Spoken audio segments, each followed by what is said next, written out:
card. The referee.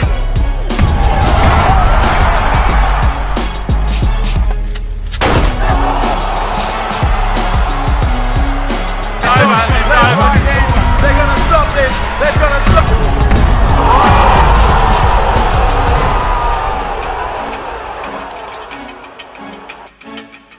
Welcome to the mother relay. We're covering today's top boxing news. Okay, we'll start with this. The continued fallout of Alicia Baumgardner's positive test. Matchroom released an official statement saying, Matchroom can today confirm that Alicia Baumgardner returned an adverse analytical finding as part of a random anti-doping protocol instituted voluntarily for her bout with Christina Linardatu in Detroit on the 15th of July. Matchroom was first informed of this result on the 12th of August. The applicable regulatory authorities are also aware, and we defer to such bodies for further action and guidance as a full investigation is conducted. Matchroom is committed to promoting a clean and fair sport for all athletes and will assist Alicia and her team during this time, affording her the appropriate due process. As we wait to receive more information, Matchroom will not be making any further comment. It's not long before these situations turn into legal matters, and that's where this is headed. Everybody's got a lawyer up, though Matchroom's official statement offers little in terms of clarity. What relevant information is out there, we've already gone over in my previous video, and as you can imagine, some of Alicia's opponents have already started to react. Elham Mekhaled stated, "So Alicia,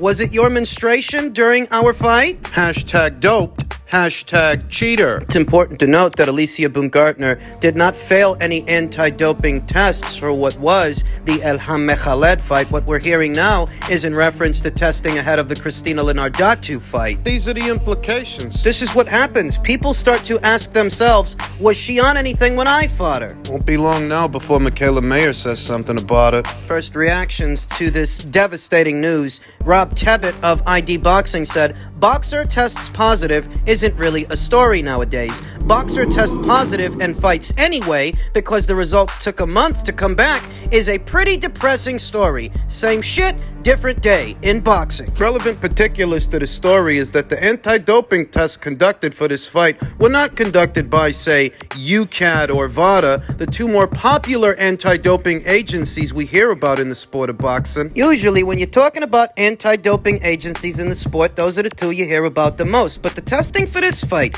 it was conducted by Drug-free sport? an anti-doping agency that I'm not familiar with. This is the first time I've heard about them. They don't work in tandem with any of the sanctioning bodies in the sport of boxing. In the sport, It's VADA that works with the sanctioning bodies. Usually it's VADA. In the UK, it's UCAD. drug-free sport. Why did they use this drug-free sport agency and not VADA? Stands out to me. Lou DiBella, among the many who were reacting to this news, said she gave AB a hell of a fight in her first fight after having a baby. She had lost the world championship belt due to her pregnancy, not in the ring. Just imagine how Christina Linardatu feels right now, shaking my head, really troubling, to which a Twitter user that goes by the name ND Clark responded, DiBella goes on like he's a saint. Let Maxie Hughes get robbed and said it wasn't a robbery. Promoted Jean Pascal's last fight. That's right. Lou DiBella has a lot to say when it's Conor Benn in the hot seat, and a lot to say when it's Alicia Baumgardner, but he's the same guy who, after Jean Pascal tested positive for more than one substance, he jumped at the chance to promote his next fight. Another raging hypocrite in the sport of boxing. There's no shortage of those. Don't stand on your soapbox sermonizing to anybody about doping in the sport when you jumped at the chance to work with a guy that tested positive for banned substances. You're no better than anybody else. You're an opportunist. Not everybody is convinced that this is foul play we're looking at, that Alicia is a dirty fighter. Public figure Kendra Lust stated, don't sweat it. I mean, sometimes it's supplements. I have seen that was not approved. A medication, etc. Everyone always jumps to peds so fast with no facts. I have seen the work you put in. Which begs the question, in a scenario like this, how could two things be true at the same time? How could they have found those substances in Alicia if Alicia is telling the truth? On the premise that we are to entertain her side of the story, that she did not take any banned substance, how does this happen? Twitter user that goes by the name Mike Leonardi said a pre-fight drug test that takes a month to provide results is useless. They collected samples from Alicia Baumgardner days before the fight with Christina Linardatu on July 12th. The samples themselves did not get tested until July 21st. After the fight. Collected a sample from her on the 12th, the fight took place on the 15th, and the samples themselves were not tested until the 21st of July. So from the 12th of July to the 21st, could something have happened in the lab that tainted those samples? Perhaps human error, cross-contamination. We're entrusting that the anti-doping agencies... The fighter is. That there's no funny business going on in the lab. No one ever asks, what assurances are provided to the fighter that no funny business goes down in the laboratory where the samples are held? Nobody ever asks. Clarissa Shields, like everybody else, reacted to this news, and she says, Ms. Undisputed speaks. I truly believe her, and I will wait for the facts. I remember when Gabriel's tested positive, and the first person I talked to was Baumgardner, and she said, I've got to make sure I get me and my next opponent signed up for testing. That's a clean athlete talking. Red flags for me, in association with all of this, at least what's interesting, is that it wasn't VADA doing the anti-doping tests. Was some agency that goes by the name Drug-Free Sport. I've never heard of them. What's their reputation? And is it possible that between the 12th, when the samples were collected, and the 21st, when the tests were ran, that something could have happened in the lab? Cross-contamination, perhaps? Human error? Samples they collected on the 12th tested positive for 2 banned substances, but her samples from July 15th and the 16th both came back clean. How do you reconcile that? Human error is one explanation. Foul play is yet another. Somebody could have fucked up in the lab. Or somebody could have been paid to fuck up those samples in the lab. I don't rule out espionage because Eddie Hearn and Matchroom have a lot of enemies. Eddie Hearn ruffles a lot of feathers on a regular basis on both sides of the Atlantic Ocean. And it's not outside the realm of possibility that someone clandestinely is trying to sabotage his shows and his fighters. I wouldn't rule it out. If we're entertaining all scenarios where 2 things are true at the same time, that's one explanation. Between the time that the samples are collected and the time they're actually tested, a lot can happen in between the 12th and the 21st. Anybody can be paid off. We're entertaining all scenarios and not just the cover story. The cover story as it is. And you can do that. Many people already have. This is going to get worse before it gets better because the story is fresh. It just broke earlier today. So as you can imagine, a lot of people are going to be talking about this. They're going to pay attention to it. But those are some questions you want to raise. Why was this drug-free sport agency used instead of VADA? And why were the samples collected on the 12th but only tested on the 21st? Is that customary when it comes to anti-doping testing, waiting so long to conduct the tests? Is human error possible or foul play? We're gonna entertain all scenarios. This fight might turn out to be the toughest fight of Alicia Baumgardner's career. And super middleweight news. Canelo Alvarez reacts to ducking Benavidez claims, saying, every time I beat a fighter, they find somebody else. Not exclusive to Canelo Alvarez. We literally just saw that with Terrence Crawford and Errol Spence. After the one-sided beating that he put on Errol, the same people that picked Errol to win are the same people that jumped on the Boots bandwagon. Everybody says the same thing all my life. When I fought with Austin Trout, they said I'm ducking Trout. When I fight with other fighters, they say I'm ducking Gennady Golovkin. I'm ducking Erislandy Lara. Every time I beat every single fighter, they say I have this other fighter. They find somebody else. I'm ducking nobody.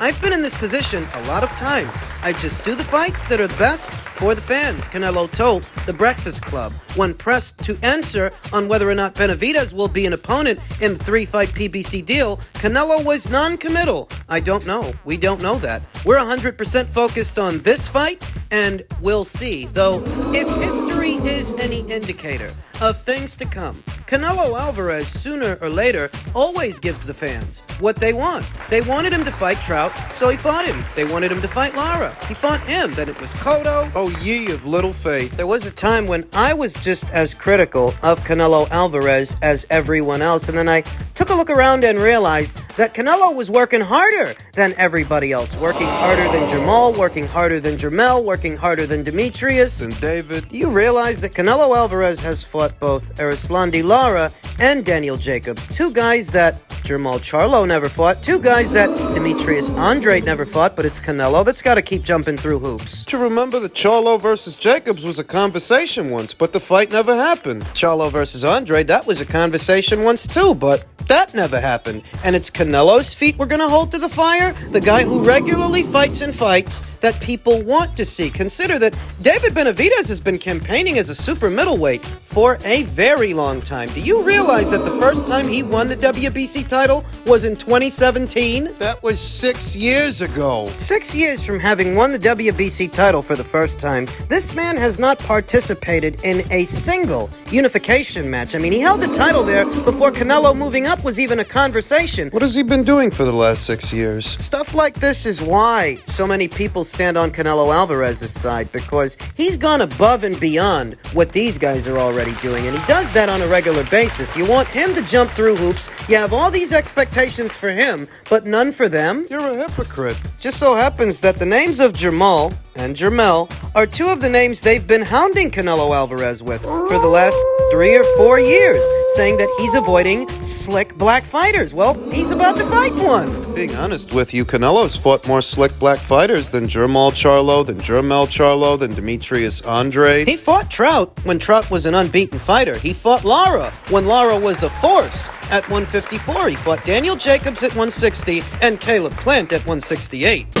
He's fought more slick black fighters than both the Charlo brothers and Demetrius Andrade. Hell, Jamal hasn't even gotten his lick back from Caleb yet. Not paraphrasing either. That's what he's been accused of the last 2 to 3 years. So that when he turns around and fights one of the Charlo brothers, these guys start crying about it. He is already far more accomplished than David Benavidez, than Jamal, than Jermell, than Demetrius. But it's Canelo they expect to keep jumping through hoops, and not them. What they want those guys to do is stand online, single file, waiting for Canelo to fight every one of them. It's a miracle of modern science that David Benavidez and Demetrius Andrade are fighting. Because those guys have been on easy street for the longest. It's exactly the way they say it is. They conjure up some guy they want Canelo to fight, only so that when he fights him, they bounce to the next guy. You don't pay the cost to be the boss. You don't pay your dues to bow down to just anybody. That's not the way this works. The ones levying the most criticism towards Canelo Alvarez don't understand that, as they are more prone to identifying with being the B-side in life, than being the A-side. Losers. Fucking losers. Isn't this what you wanted for years? I heard these same guys saying that Canelo was avoiding the Charlos. Now, he might end up fighting the both of them. And you're mad? You're miserable. Not even being against a Charlo fight, or a David Benavidez fight in this instance. It's me understanding that these guys are all interchangeable. They really don't stand out. Nothing they've done, nothing they're really doing. You want to talk up David because you think he's special. In reality, to Canelo, he looks like anybody else. Just another guy with his hand out, saying his name. The silver lining is, if history is any indicator of things to come, Canelo always delivers the big fights. That's what he's known for. That's why he's the cash cow of boxing. That's why he's on the Forbes list, and these aforementioned fighters are not. How do you think this works, you fucking moron? The reason he's the top earning athlete in the sport is because he satisfies the consumer's demands more than his contemporaries, more than anybody else. That's why he's the cash cow of boxing. Now, perhaps, if these guys didn't spend so much time on Easy Street, they'd have fans of their own, and wouldn't have to rely so much on Canelo's fans to bankroll their biggest purse, their biggest payday, because that's where the money's coming from. If not for him, they'd never see that kind of money. Not doing what they've been doing. It's economics. It's basic arithmetic. He makes the most money because he has the most fans. And he has the most fans because he satisfies them more than anybody else. Simple. Gives them what they want. So even if the David Benavidez fight isn't the first fight of his new deal with the PBC, I'm fairly confident that he'll get around to him, because that's what his track record shows. If the fight's a big fight, then he'll be in it. Simple.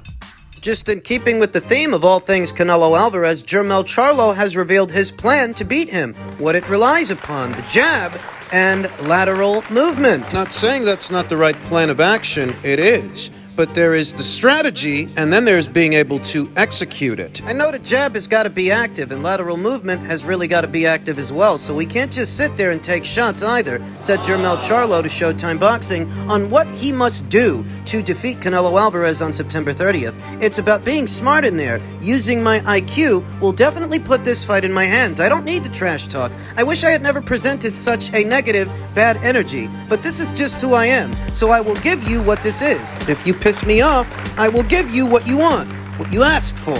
Because of his height and because of his length, It behooves Jermell Charlo to use just that to try and outmaneuver Canelo Alvarez. The caveat is he'll be fighting at a heavier weight, fighting heavier than he's ever fought before. So moving around the ring might be a bit more taxing. More taxing than usual. Jermell Charlo continued, "My hand injury, don't worry about that because I wouldn't be taking this fight if I had to worry about a hand injury. The hand is good. That's why we're getting an opportunity like this," said Charlo about his injured left hand. Now healed and ready for action against Alvarez, "I know he's got some power and he can move too and mix punches. We're going to fight." You can know what you have to do without being physically able to do it. I mean, that's the caveat here, that over a year removed from the sport, coming off of a reported hand injury and carrying all this weight. The difference in class, there's that to consider as well. The subtleties, the little things, that this really is the best fighter that Jermell Charlo will have ever fought, kind of like Terence Crawford was the best fighter that Errol Spence Jr. had ever fought. And leading up to the fight, everybody had their takes, their opinions, their predictions, but you saw the difference between them when they were both in the ring. It's that difference that Errol's fans are still making excuses for, even though Errol himself hasn't made any. I like when I have haters, doubters, and people that don't know me yet. They don't know how hard I hit. They haven't been in the ring with me, so hopefully after the fight, Canelo can let y'all know I'm one of the most dangerous fighters that he's ever fought. And I do think Jermell is a sizable puncher at 154. Perhaps he would be at 160 if he were acclimated, but at 168, a broad leap like this. He needed 2 fights to score 1 knockout of Tony Harrison, 2 fights to score 1 knockout of Brian Castano. 2 fights. Thinking of Brian Castano, I told you that the plan of action for Canelo might bear some semblance to the plan they had for Brian, with the difference being that you won't have the same openings with Canelo that you had with Brian because Brian opens up more, takes chances more. He's not as good as catching and shooting from behind a high guard as Canelo Alvarez. His shot selection is not as accurate. His punches are more frenzied, not as precise as what you get from Canelo, and not as hard. Not as compact, not as tight, and not as hard. Plan of action may bear some similarities to the plan of action they had for Brian because Brian and Canelo are both similar in stature and build, but in terms of execution, they're very different fighters. A volume puncher like Brian gives you all the opportunities you need to counter him, whereas with Canelo, he's the counter puncher. He's baiting you to throw so he can counter what you throw. What's a snap on Jermell Charlo's jab gonna look like over a year removed from the sport? What's a snap on that jab gonna look like, and how's his cardio gonna hold up carrying more weight into a fight than he's ever carried into any fight? These are relevant factors. He may have 1 or 2 advantages, but he's got 1 or 2 disadvantages. Canelo also has better head movement, better upper body movement than anybody that he's fought. Might very well be standing in front of you, in position to get off a counter once he baits you to throw, so he can counter what you throw. Jermell's never seen anybody like this. But I won't begrudge him his ambition.